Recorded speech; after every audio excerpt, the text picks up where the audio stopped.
Thank you so much for being here today. Glad you're a part of our services.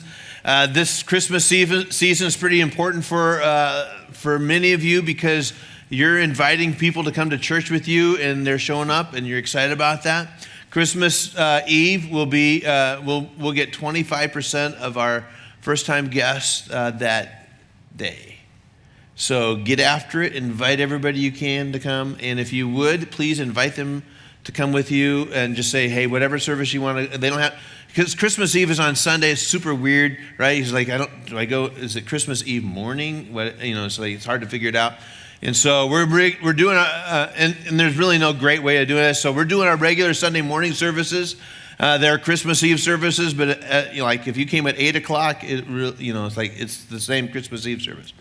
So if your friends can come at 9:30, bring them to 9:30. If they can come at 11, bring them to 11. If they can come at 4:30, bring them then, right? Whatever time your friends can come, you bring them, right? And we're grateful for that. We have 15 Christmas Eve services all over our campuses. We have 2 on a Friday night that are at a barn right up the street here that can hold 450 people, and we filled that in a couple hours. And so if you have to have you had to be on the list to get on in that. And people are like, how does that happen? And so I had people talk to me about that today. And I said, we advertise on Facebook almost exclusively now. If you aren't liking us on Facebook, you will miss out on a whole bunch of stuff. And Facebook is incredibly powerful and super weird. But it is our mechanism now in which we can let people know very quickly about what's going on in the life of our church. And so like us on Facebook. You can like me on Facebook. It really makes a big difference to me in my heart and my life if you are my friend on Facebook. And so I appreciate that. There's something inside of us that relates to this song. I have climbed the highest mountains. I have run through the fields only to be with you. I have run, I have crawled, I have scaled these city walls only to be with you.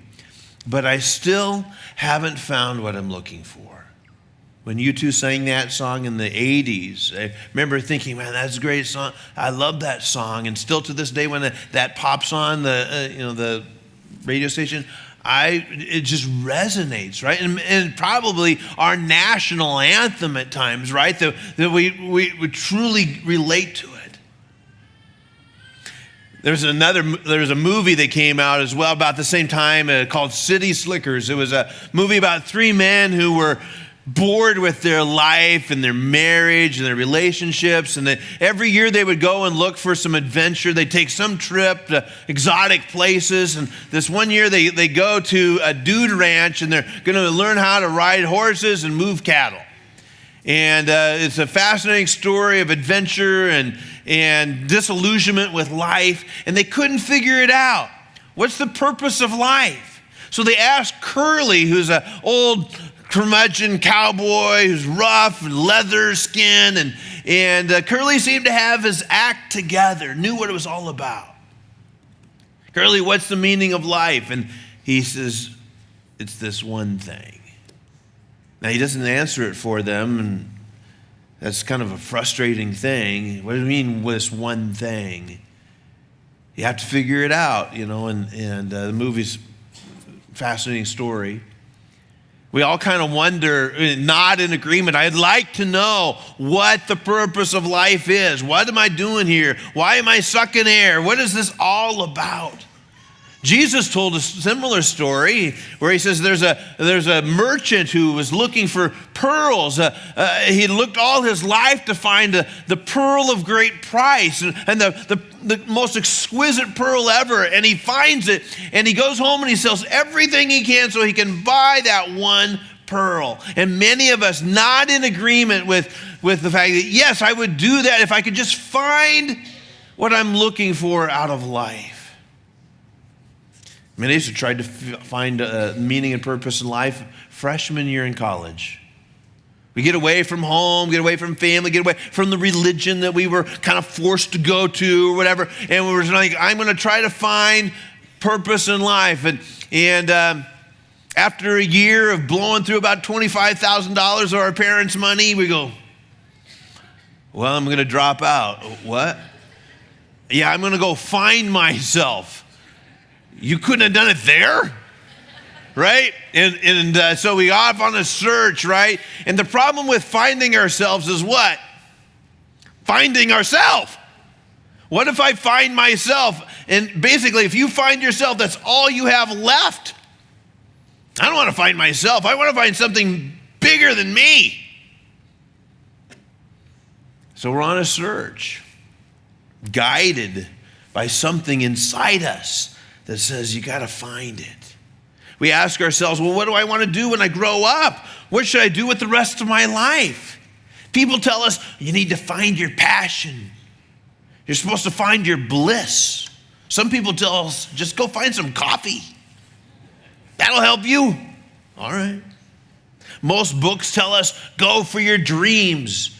Set some high goals. Be disciplined. Believe in yourself. Invest in yourself. Never give up. And those certainly can be some things that lead to success. Some of us in this room are more successful than we ever had dreamed of. Things are soaring. We're going up pretty fast and pretty high on the world of success. We're reading the books, doing the things, making the sales. It's just exploding in our world, and we still would nod in agreement. I still haven't found what I'm looking for. I want us to look at a familiar Christmas moment. Matthew chapter 2, verse 1 through 12.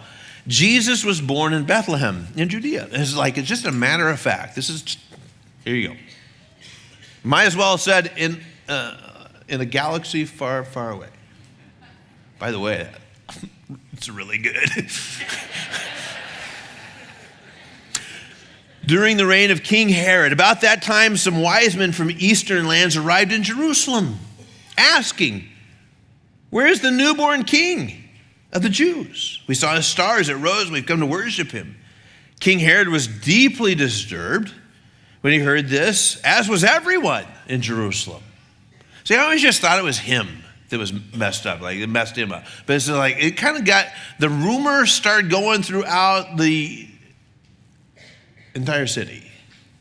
It's crazy. He called a meeting of the leading priests and teachers of the religious law and asked, where is the Messiah supposed to be born? Fascinating, right? He doesn't even know. He's the king, right? He doesn't even know the stories. He didn't even go to Sunday school. He didn't even, right? Nobody told, either they told him and he just blew it off, or he didn't care, right? He didn't even care. He doesn't even know where the Messiah was prophesied to be born, right? So he doesn't know. So he calls in the pastors. Where's this supposed to happen? They know, which is great. I was like, I like this part because oftentimes in scriptures and sometimes in life, right, the priest doesn't look so good. Like they don't know what's going on. You ever notice that? Like the pastor is always weird. I don't know. We're like, what? One of my greatest fears is that I someday would get on Jeopardy and the category would be Bible. Yeah. I'm taking football for 200. It's like, what? I don't want to do that. All right. So they call him in and they say, in Bethlehem in Judea, for this is what the prophet wrote. O you, O Bethlehem in the land of Judah, are not least among the ruling cities of Judah, for a ruler will come from you, and who will be the shepherd of my people Israel. So there's a prophecy way back when, and they said it's going to be in Bethlehem. Then Herod called for a private meeting with the wise men and learned from them the time when the star first appeared. Then he told them, go to Bethlehem and search carefully for the child. And when you find him, come back and tell me so that I can go and worship him too. Fascinating. Because he's kind of busy being king. And it's Christmas. Got a lot of stuff to do, parties and business things and football games, volleyball games. Straight. All right? So this is the first national championship of the Frost era.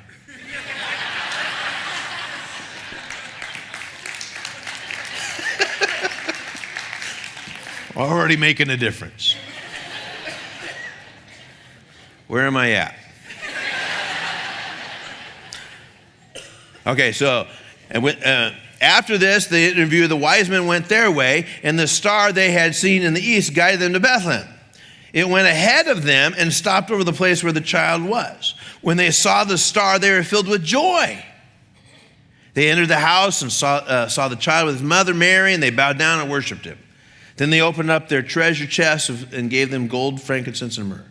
When it was time to leave, they returned to their own country by another route, for God had warned them in a dream not to return to Herod. Most of the stuff about this story is just that we believe, right, is just tradition.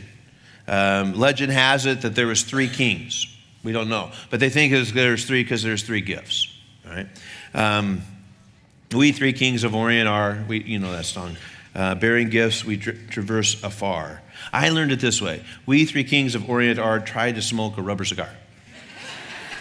That's okay. Google it. Legend has it that their names were Melchior, Belshazzar, and Casper, who was the friendly one. We really don't know how many there were, but they come looking for a king. There had been an event in the night sky. They had been people who watched the stars, kind of gathered information about that, and we don't know what it was. Maybe a comet, maybe a supernova, maybe the moon was in the 7th house and Jupiter had aligned with Mars. I don't really know. If you're a child of the 60s, you would have got that reference. Guided by what they believed was a injection from the gods above, that there was something super powerful that had happened. They follow this star for perhaps even a couple of years. They show up at Jerusalem, which makes sense because where else would the king be at? He would be at the palace. So they show up at the palace. That's not unusual for dignitaries and important people to show up and pay their respect to the king. Makes the current king fairly nervous. Herod was known as Herod the Great, but he was really Herod the Tyrant. He was very nervous, insecure, and as the king, he could take care of any problem. And so he had executed his own son, his wife, his mom, and 3 other boys. It was said that it was safer to be Herod's pig than to be Herod's son. Herod is surprised. He has no idea. No idea. In fact, nobody in all of Jerusalem has any idea. Nobody was paying attention to anything at the time, right? Nobody was looking around. Nobody even knew. Where is he supposed to be born? Well, they quote an Old Testament prophet, Micah chapter 5, verse 2, but you, O Bethlehem Ephrathah, are only a small village among the people of Judah, yet a ruler of Israel, whose origins are in the distant past, will come from you on my behalf. So Herod calls the wise men back in and says, we're pretty sure that he's supposed to be born in Bethlehem. Pretty sure. Almost 100% sure. And you can go there. It's not that far. In fact, it's just down the road. It's probably about a 2-hour walk. That's it. Think about that. They're just a few miles from Jesus. The whole city of Jerusalem is a few miles from Jesus.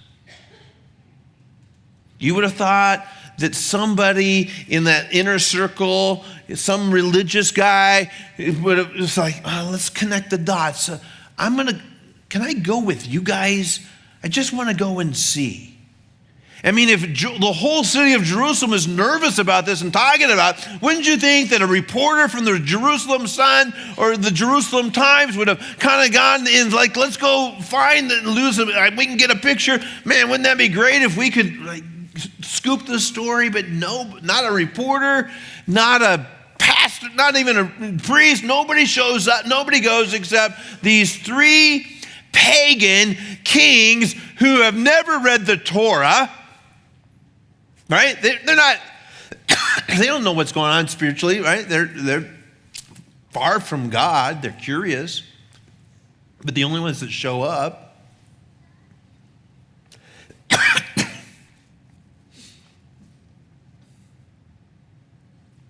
I really don't know how this all happens. How does the star move? I'm super curious about that. Here's what I do know. Jeremiah kind of clues us in. Jeremiah 29:13. If you look for me wholeheartedly, you'll find me. Perhaps that's what it was. That they were sincere in their search. If you seek me, you'll find me. Some of you have been on a search for meaning and purpose for quite some time. You're even searching for spiritual things. You've investigated a lot of different religions, a lot of different cultures, even tried a lot of different things. You're on a search for meaning and purpose in life because money hasn't done it for you. Relationships hasn't really done it for you. Cool vacations haven't really done it for you. Bigger house, all that stuff. It's like, I got to find something. I need to find something.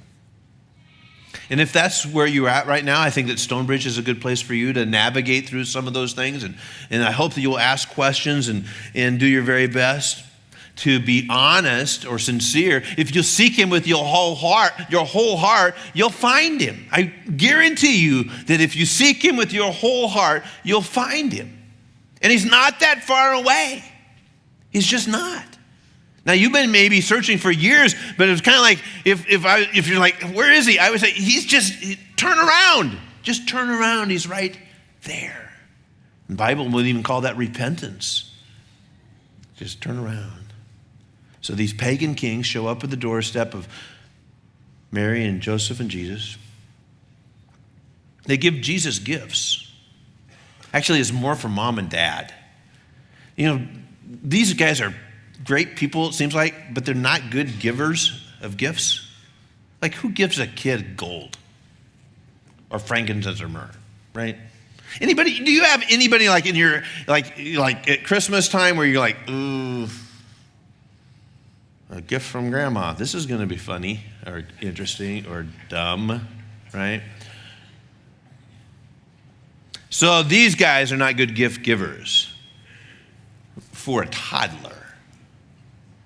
Gold was truly a gift for a king. We do not know how much, but you don't have to be. In fact, I think that if you show up with a little bit of gold, probably an insult, so there's probably a fairly significant amount of gold that they give Mary and Joseph.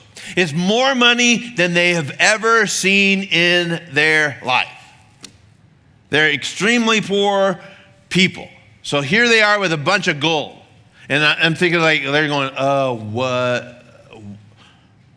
Probably laying in bed going, we're getting a new house. It's like, what? Like, this is crazy. We can get a new camel. All right. I mean, they've got more money than they've ever seen in their life. They get some frankincense, which is a perfume. It would have been mostly used in temple sacrifices, a sweet-smelling aroma that would cover up the smell of the animal sacrifices. It was a gift mostly for a priest. Hebrews 4:14 says, so since then, we have a great high priest who has entered heaven, Jesus, the Son of God. The first gift to the priest was from these pagan people. Myrrh, perhaps the oddest gift of all for a toddler, mostly used for when somebody would die, a spice that was used for burial. It was no doubt probably the spices the women had brought to the grave of Jesus when he had died. I suppose it would have been weird for these kings not to give a gift, just to show up and say hi. Hey, we've been looking for you a couple of years. Okay, we're done.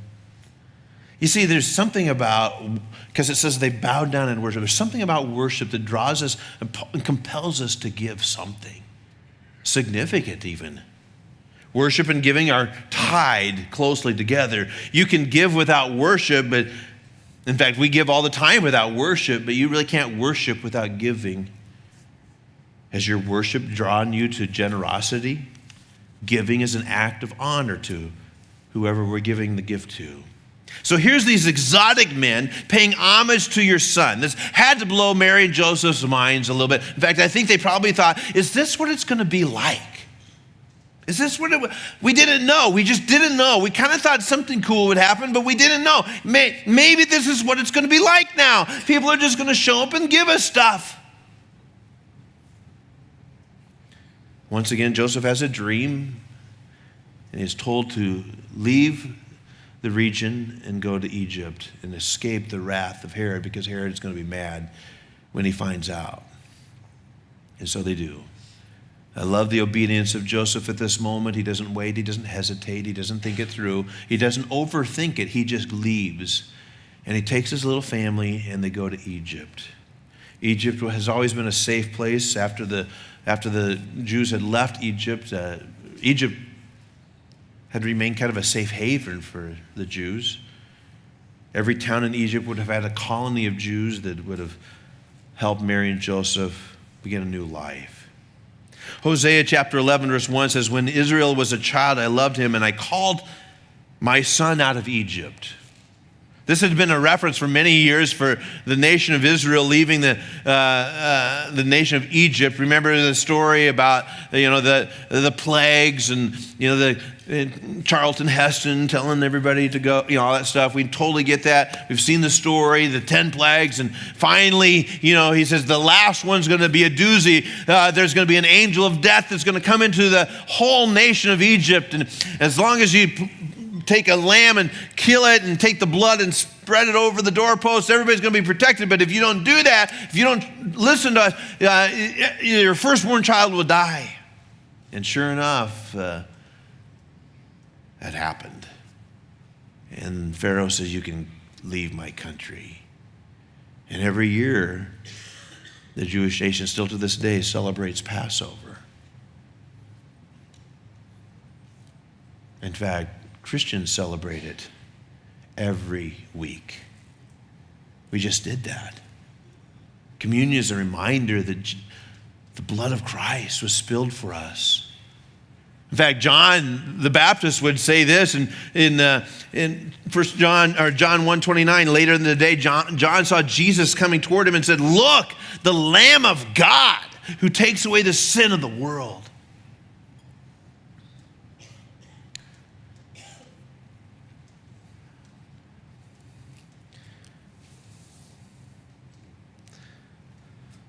Jesus still can be found. In fact, your search could be over today. And if you walked in here today and you said, I'm kind of a little bit disillusioned about life and frustrated with, maybe not frustrated, maybe bored. And you're wondering, is there anything more to life? Then I would say yes. You have come here today. He's here. Jesus is here. The Bible tells us very clearly that where 2 or 3 are gathered in his name, he's there with us. And so that's exactly what you can find him today. And he's not very far away. He's right here in our midst, communicating to us all morning long that he loves you with an everlasting love.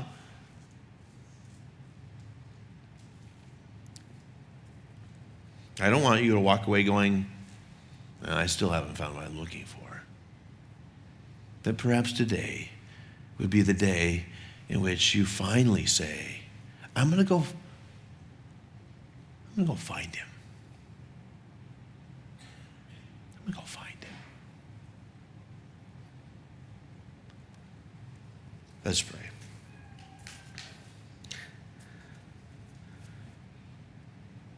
Father God, we've truly been on a search all Christmas season long, mostly for the right gift, maybe the right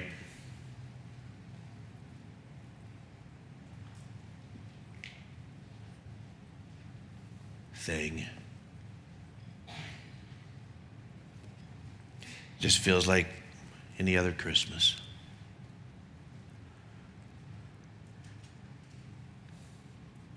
But honestly, we kind of bored with it. So perhaps today, for the very first time, somebody here would say, you know what, I surrender, I give up, this is it. I don't want anybody walking out here today thinking, well, I just couldn't find him. Couldn't find him. So maybe even here in the quietness of the next few moments, just as we think through this, that somebody would actually finally find Christmas, the Son of God, who was born to take away the sins of the world. In Christ we pray.